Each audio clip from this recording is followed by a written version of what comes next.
Hello and welcome to episode number 315. This is the Project Management Podcast at pm-podcast.com and I'm Cornelius Fichtner. Welcome back. This is a premium episode. That means it's recorded and reserved for you, our premium subscribers.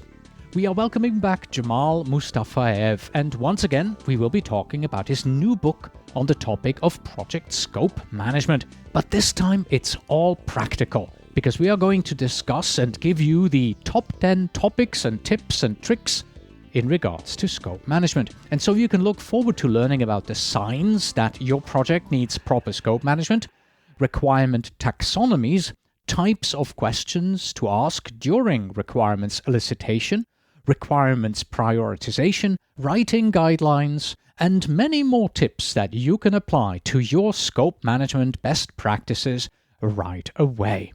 So let's just hope that there is no scope creep. Enjoy the interview.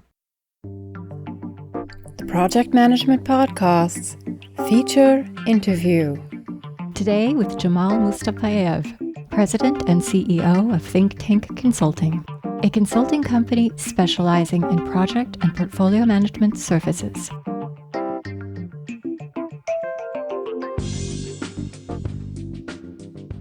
Hello, Jamal. Welcome back. Hi, Cornelius. So right now we want to jump into tips for project scope management, all based on your book, Project Scope Management, the practical guide to requirements for engineering, product construction, IT, and enterprise projects. First question, what are the signs that your company even needs proper project scope management? Good question. I actually, every time I'm called in, to a prospective client or I teach a course, project scope management, either on site at the company or a public course, I like to play this so to speak, psychological trick on people. I tell them, I'm going to read out top 10 signs that your company might be in dire needs of proper project scope management. And as I read through them, you're welcome to bend your fingers on your hands if you think this is applicable to your company. And at the end of this exercise, tell me how many fingers you have bent. And here's the list. Even the high-level project goals are never clearly defined. Customers are too busy to participate in the process of requirements elicitation. It's kind of, start building this, and as you build it, I will hopefully show up and tell you what's right and what's wrong. You have a lot of people who are not actual customers or users, but they speak and provide requirements on their behalf. Product or service scope exists in the heads of business or technical experts, but they never bother to write it down. It's kind of like, the developers know what needs to be written. Why bother? If you start talking to, you look through the project scope or product scope feature by feature, and you start talking to customers and you start asking them questions, what's important, what's less important? The answer would be all of the features listed here are equally important, and they're very important. Once your requirement specification document, if there is one, ends up in the hands of your technical team, they come back to you saying, hey, there's a missing information here, or there's an ambiguous information in here. There are several ways for me to interpret this statement. You discover that your customers come in, very frequently right at the very first meeting, and they start talking to you about the design of the product rather than the functionality that they want. Another symptom, customers do not like to sign off on the requirements document, or they reluctantly provide their sign-off, but they reserve the right to change their mind all the time throughout the planning and the execution of your project. Your company does not even have proper requirement specification template. And finally, project scope that you're working on constantly changes and increases, but your time, resource, and budget constraints stay the same. So tell me, I have run out of fingers. Okay. So that's the answer to the question. I mean, usually statistically, average that I hear in my encounters, consulting and training encounters, 7, 8, sometimes 6, sometimes 10. Sometimes people say we have run out of fingers, but it's at the high end. Let's put it this way. Yeah, it's a very powerful list. I mean, you've pretty much put your finger, literally, you put your finger on the main problems when it comes to scope management and scope creep, just with a few simple questions here. Absolutely. Yeah. Next tip in regards to project scope management. Requirements taxonomies. What type of taxonomies do we have? Which ones should we be using? In this book, I started in one of the chapters. I started with a table that is divided into three different fields: information technology and software development, engineering, architecture, product, and multidisciplinary project. And as we progress from left to right, so to speak, from IT to multidisciplinary, it becomes less and less institutionalized. What I mean by that, if you read scope management books for IT and software development, or business analysis or requirements books, you will see that their approach described there is pretty universal. At the very high level, the requirements are called business requirements, problems, or objectives. If you go one level down, they're usually called features or high-level requirements. And if you go to the detailed level, they're typically called functional and non-functional requirements. Sometimes they can be called use cases. Sometimes, if you're on agile projects, they can be called user stories, supplemented by constraints, business rule, data dictionaries, etc., etc. Once you move into engineering, architecture, and product development, again, it's a combination of either objectives, problems, business requirements at the very high level. Then at the high level, they either call them technical requirements or features. And if you get into the detailed level, functions, attributes, behaviors, supplemented by constraints and business rules. Enterprise or multidisciplinary projects, again, the usual suspects: business requirements, problems, objectives, followed by features at the next level, followed by requirements at the next level. Having said that, there are also other approaches. I'm not going to mention them all, but they're described in very high level of detail in the book that one can use: conscious, unconscious, and undreamt of requirements approach, kind of psychological look at the requirements. If you're working at a large functional organization, kind of like a bank, government organization, you can go with the departments involved approach: marketing requirements, HR requirements, IT requirements, financial requirements, etc. If you're looking on a very large IT or software development project, you can go with systems approach: system A versus system B versus system C. Sometimes, and I've known this to happen, target audiences approach could be useful. So in a nutshell, again, I'm presenting you with the kind of tip of the iceberg, but these are the most popular requirements taxonomies. What have you found when it comes to interdisciplinary projects? Is a mix of these best, or should you just have one specific and say, this is the one we're using and we're going to squeeze everything into here? Again, an interesting question, and we on several of my consulting projects, we had that question asked, and I think we answered that problem. Sometimes you have a project, if I can go back to the mobile number portability, when we decided that there must be one requirements document written for the entire mobile number portability project. There were some IT requirements, so we decided to write them in the IT language, meaning we will write them in terms of functional and non-functional requirements. There was an engineering component, so we decided that part should be written in the language of functions and attributes. Marketing, customer relations, value-added services, HR requirements were written in a simple language of multidisciplinary projects. So you can see it was a combination of several. And I do encourage the people, working on a very large enterprise projects, if you have an architectural component, write it in the language of architectural requirements. If you have an IT component, write it in the language of IT, but try to keep it one in the same document, just to make sure there are no inconsistencies between them. Moving on to our next topic, it is the job of the requirements analyst. So what are the responsibilities of the requirements analyst? Well, first of all, such a title exists as of now, to the best of my knowledge, only in the IT and software development industries. And I kind of try to make a point in the book saying, if you go into IT and software development, you have people whose business card says, I'm a business analyst, or I'm a systems analyst, or I'm a requirements analyst, and I'm using these terms interchangeably here.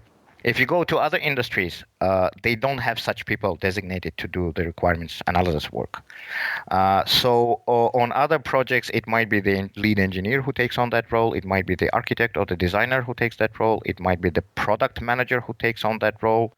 So just a disclaimer to your listeners that when I say requirements analyst, I don't necessarily mean a person whose business card says requirements analyst. But this is a person who is responsible for eliciting the scope of the project, analyzing and documenting it. Well, some of his or her responsibilities is to identify the project stakeholders: customers, users, requirements owners. They should master a multitude of requirements elicitation techniques. Again, I'm going to mention just some of them: interviewing, marketing surveys, problem reports analysis, apprenticing, etc., etc. And they should know which ones of these techniques should be used on their projects. They should be prepared and they should be brave enough to ask a massive amount of questions. And this is done to unearth all of the finer details of the requirements provided by the users and customers. They should know in which format this requirement should be documented. How to write them, record them in such a way that they're very specific and unambiguous for the technical resources then to go into the design. They should be adept at running validation workshops, the walkthroughs, the technical inspections, and peer reviews. Ability to prioritize and ability to convince the stakeholders that prioritization is a good thing is also part of their domain. And then as we go on into the execution stage of the project, when the project manager monitors and controls the project, they should be able to work in tandem with the project manager in order to track and maintain all of the requirements. Again, tip of the iceberg, but these are the key responsibilities, so to speak. And from here, we're moving on to the elicitation process. Why is it important to ask a lot of questions during the requirements elicitation process? Rather than give you a boring theory behind it, let me give you one example that I usually like to ask when I'm presenting my courses to people. The story goes something like that. When I ask people question, you've obviously been at the airports around the world, and they go, yeah. And I go, have you ever used that airport kiosk where you swipe your passport and you get the boarding pass? And they go, of course we did. And I go, do you think the system that is responsible for processing that information is a complicated one or a simple one? And most of the people in the room usually say, well, it's a very simple one. What's there? You just swipe your passport, information gets recorded by the system, and you get your boarding pass. And then I start asking questions. Well, how many countries are out there in the world? And they go about 200. And I go, how many types of passports per country? They go, we don't know, 3 to 5. I'll go, okay, do they all follow the same standard?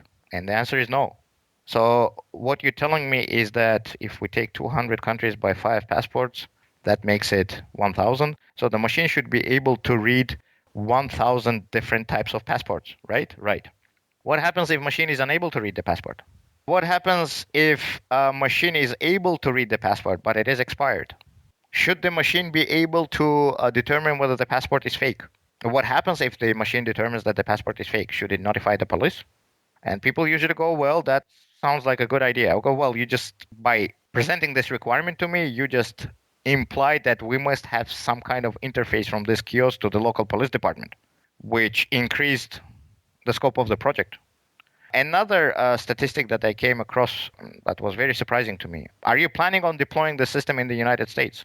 And they go, of course, it's a very lucrative market of 300 million people. Of course we do. Well, are you aware of the fact that 80% of the citizens of the United States never owned a passport? And they go, oh, so which other way of identifying himself can a customer have? Go, well, we can go with a credit card. And then the next question, well, the machine should be able to read the credit card. Well, if the machine should be able to read the credit card, are we going to trust the information on that magnetic strip? Or do we want to contact Visa, MasterCard, and American Express and get a confirmation from them that such person really exists? Oh, yes, we want to get a confirmation from them. Well, you just introduced a very secure interface to the leading credit card companies. How should we encrypt the data? What happens if the card is expired? What happens if the card is fake? Again, I'm just giving you a tip of the iceberg of the kinds of questions you might ask that quote unquote normal people who are not in the project management profession, usually neglect.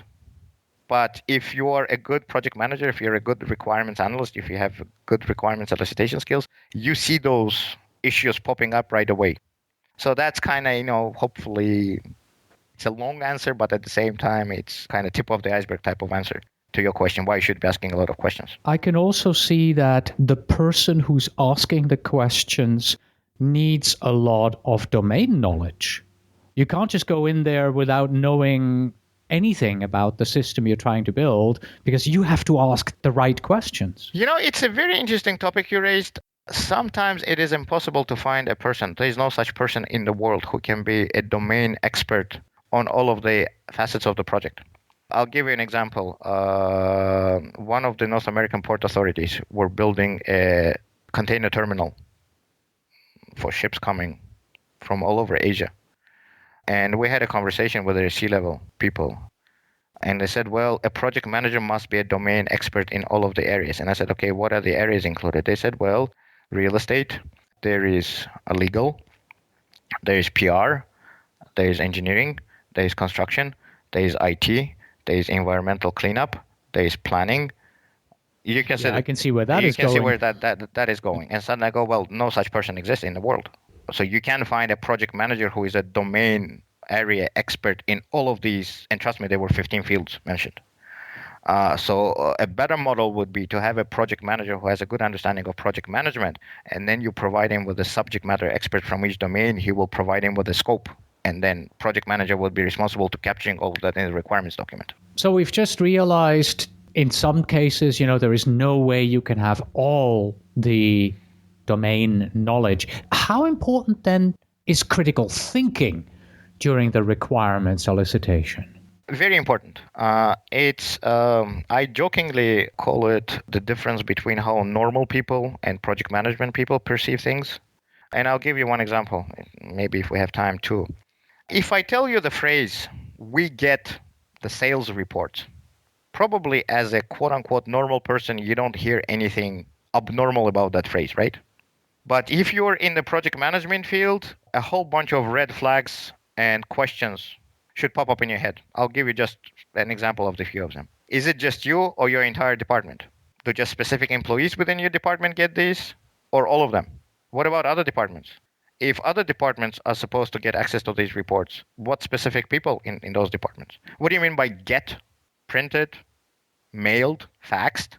Do you receive them by email? If you receive them by email, in what format? Or maybe you have a software package that produces them automatically. If you have a software package, is it a push or pull? What is a sales report? What kind of information is contained there? Do you just have one type of report or several types of reports? You see, one little phrase, and if you're a professional project manager, with good requirements analysis skills, a whole bunch of questions pop up in your head right away for that simple statement. We mentioned earlier on that as a project manager, you cannot have domain knowledge in all the domains that your project may be touching. Mm-hmm. Now we've just talked about the fact that, as a project manager, red flags go up in your mind as soon as these things happen. But if we're talking about a complex multidisciplinary project that is really large, is it really you, the project manager, who does requirements elicitation? Shouldn't you bring on specialists who have the domain knowledge of requirements elicitation? Good question. It's a bit difficult to give a one straightforward answer to it, and I'll explain. It depends is always a good answer. It depends, indeed.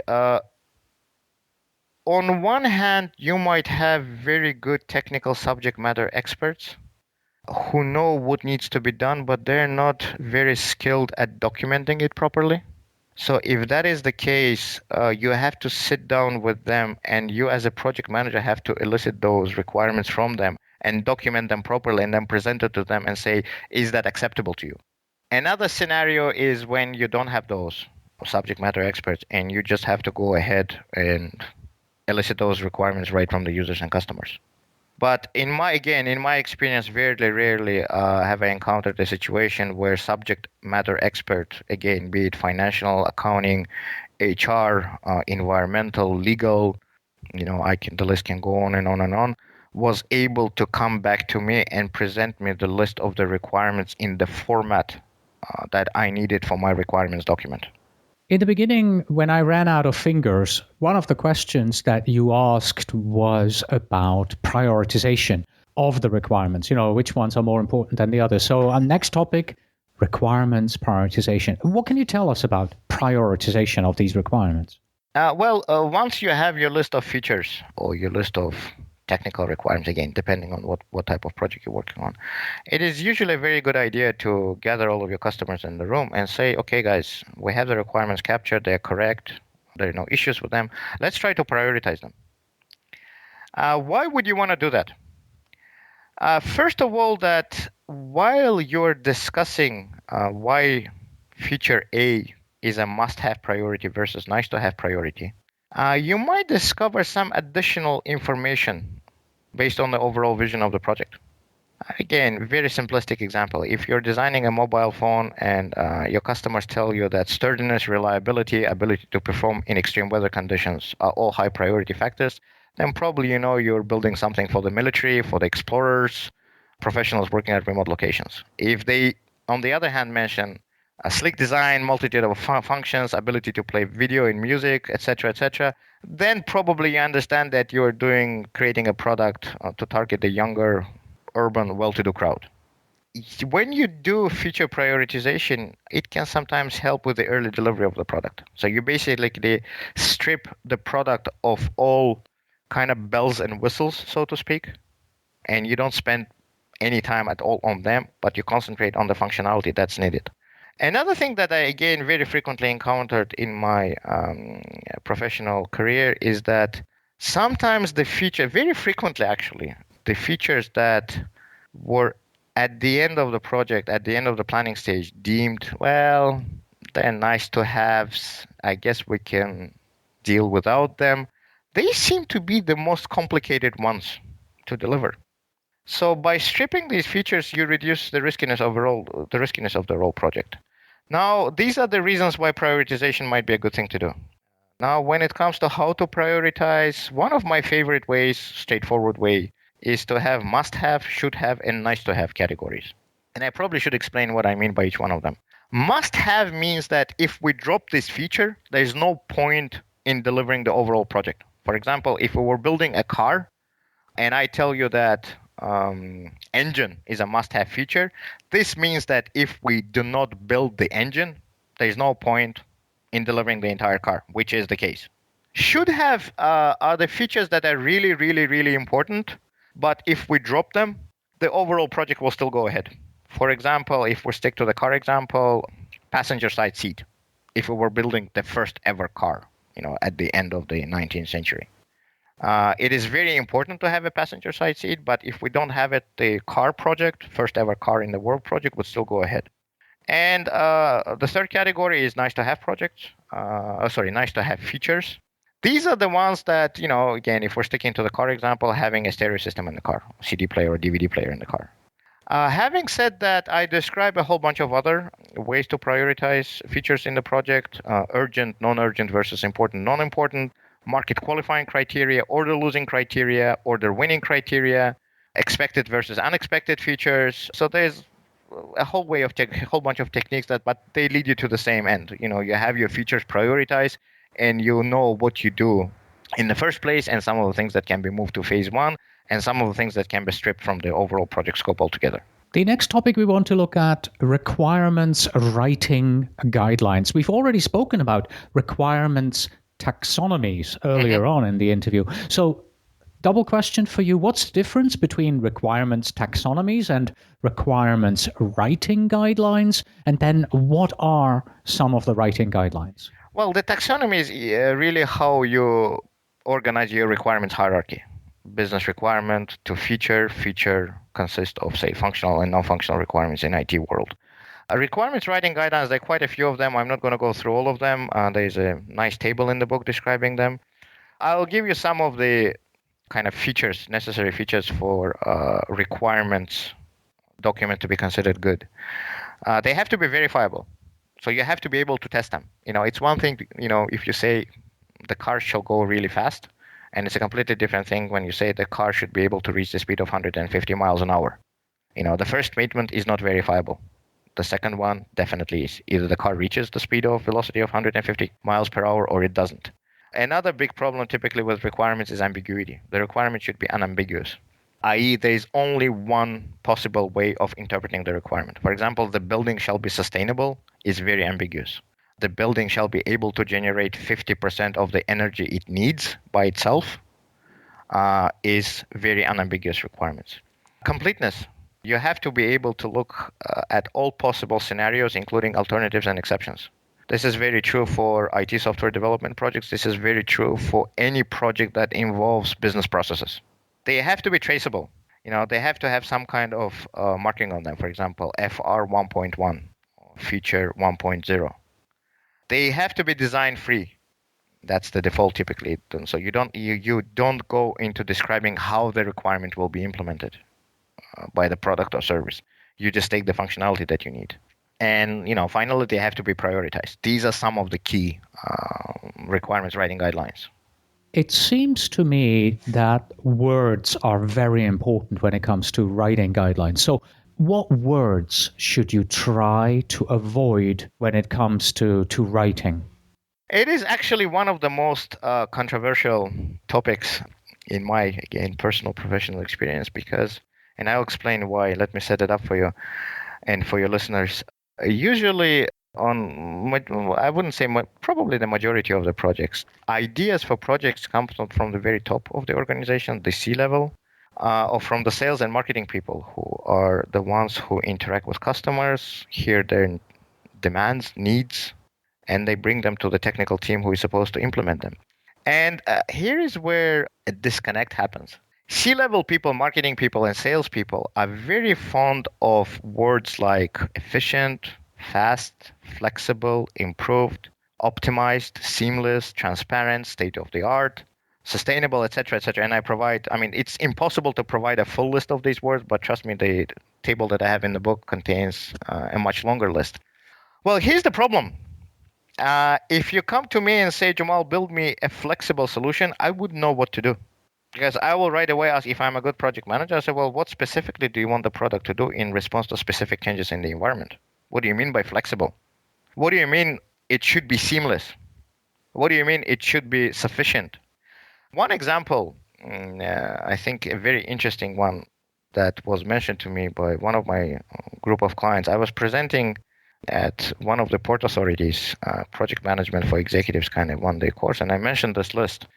And the CEO of the company, the CEO of the organization suddenly goes, oh my God, it happened to us. And I go, what happened? He goes, well, we're building a cruise ship terminal, planning on building a new cruise ship terminal. And we allowed the phrase state-of-the-art terminal to sneak into the project charter. And then he says, well, here's the problem that we encountered.